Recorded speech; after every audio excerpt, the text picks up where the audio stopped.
السلام عليكم ورحمة الله وبركاته. اليوم شرحنا جديد اللي هو كيفية منع حسابك من التعطيل. وإذا طلب منك هوية، إذا تم تعطيل حسابك تقدر ترفع لهم الهوية اللي راح أشرح عنها. هذا موقع الهوية اللي راح أسويها أنا أصنعها. تيجي تضغط عليها، هذا اللي راح أخليك إياه تحت الفيديو حتى فقط تدخل عليه، راح يطلع لك هيك شكل. تضغط هنا،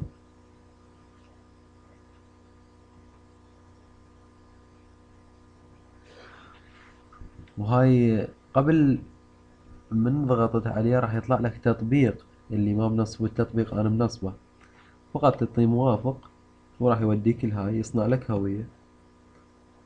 هوية باسمك. مثل ما تشوفون شباب طلعت لي الهوية. تجي تسوي لها حفظ، كليك أيمن فقط تعطيها حفظ، تحفظها، تطق لها صورة، تنزلها هنا باسم الاي دي مالتك، تعطيها على اكو نفسها، تنزلها.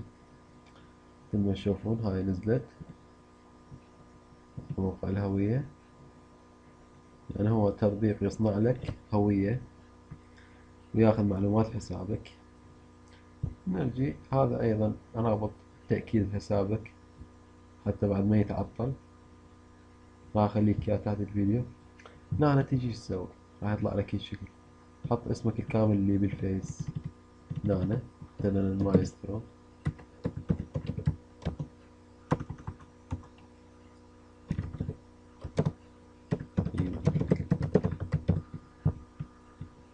هنا تختار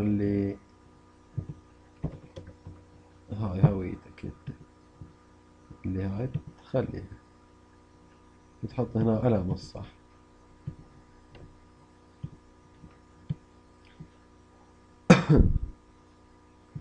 أنا مأكد حسابي. المهم راح من يكمل التحميل الصورة تضغط إرسال. ورا ما تضغط إرسال راح تنتظر فترة معينة، مثلا إلى من 24 ساعة ل 48 ساعة أو أقل، لأن يتعطل شوية الوقت حتى يسترجعون حسابك أو يثبتون حسابك بهوية. يجيك إشعار هنا يقول لك تم الاستجابة على طلبك بتأكيد هوية مستند تعريف. تأكيد هويتك بمستند تعريف.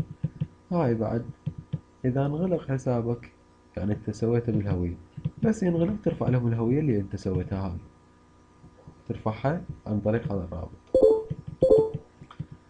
وإن شاء الله هسه مثل ما شفتون ترسل، وإن شاء الله راح يرجع حسابك.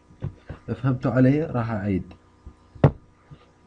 تدخل على الموقع، سويت الهوية كملت، تحفظها، تجي ترجع للموقع، اسمك، ترفع الهوية اللي حفظتها، تحط علامة صح، ترسل.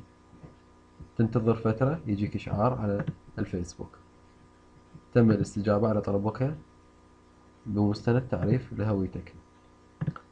هاي بعد ما ينغلق حسابك.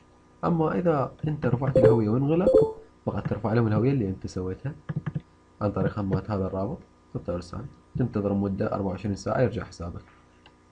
إن شاء الله أفيدكم بهذا الدرس السهل لحماية حساباتكم. كان معكم أخوكم المايسترو أيمن الفتلاوي. السلام عليكم ورحمة الله.